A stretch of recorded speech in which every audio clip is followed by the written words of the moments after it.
ഞാനല്ലാതെ മറ്റേതെങ്കിലും ഒരു പെൺകുട്ടിയായിരുന്നെങ്കിൽ ഇതിന്റെ പേരിൽ ആർക്കും വിഷമിക്കേണ്ടി വരില്ലായിരുന്നു. ഞാനൊരു കാര്യം ചോദിക്കട്ടെ സച്ചേട്ടാ, ഞാൻ സച്ചേന്റെ ജീവിതത്തിൽ നിന്ന് എന്നേക്കായിട്ട് മാറിത്തരട്ടെ. എന്റെ കുറവുകളെല്ലാം പരിഹരിക്കാൻ മറ്റൊരാൾക്ക് കഴിയും. ഞാൻ കാരണം സച്ചേട്ടന്റെ ജീവിതത്തിന് അർത്ഥമില്ലാണ്ടാവണ്ട.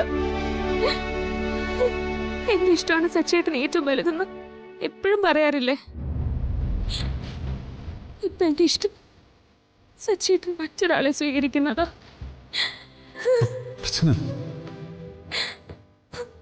അച്ഛനെ മറന്ന് സച്ചേട്ടൻ മറ്റൊരു വിവാഹത്തിന് തയ്യാറാവണം.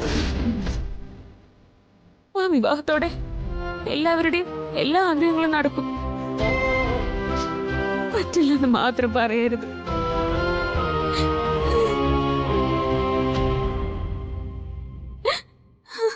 ഞാൻ കാരണം എത്ര പേരെ ഈ വീട്ടിലിപ്പോ വിഷമിക്കുന്ന.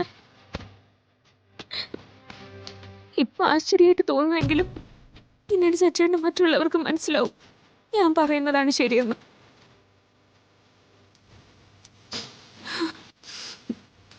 ബാക്കി ഇവിടെയുള്ള എല്ലാവരും ഞാൻ കാര്യങ്ങൾ പറഞ്ഞ് മനസ്സിലാക്കിക്കോളാം.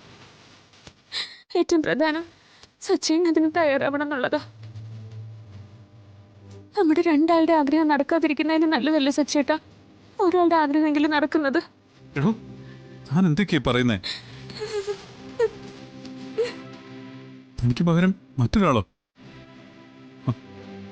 അത് ഈ ജന്മം എന്നെ കൊണ്ട് ചിന്തിക്കാൻ പറ്റുന്നതാണോ?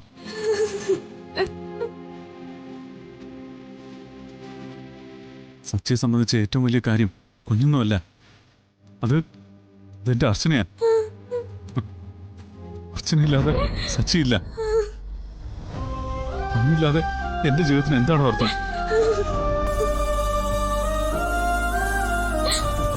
കുഞ്ഞ് നമുക്കിടയിൽ വലിയ കാര്യമായി തോന്നുന്നുണ്ടെങ്കിൽ നമുക്ക് ട്രീറ്റ്മെന്റ് നടത്താം. അത്രയല്ലേ ഉള്ളൂ. അങ്ങനെ സാധ്യതകളുള്ളപ്പോ എന്റെ ജീവിതത്തിൽ നിന്ന് താൻ ഇറങ്ങിപ്പോകുന്ന കാര്യം പറയുന്ന എന്തിനാ? ഇപ്പോഴൊന്നും എനിക്കിനി ഒന്നിനും വയ്യ സച്ചേട്ടാ. എന്നെ ഒന്നിനും നിർബന്ധിക്കരുത്. എത്ര ആഗ്രഹത്തോടെയാ ഇന്ന് നമ്മൾ പോവാൻ ഇറങ്ങിയത്. ചിലപ്പോ ഒരിക്കലും അത് സാധ്യമാവാതെ വന്നോ?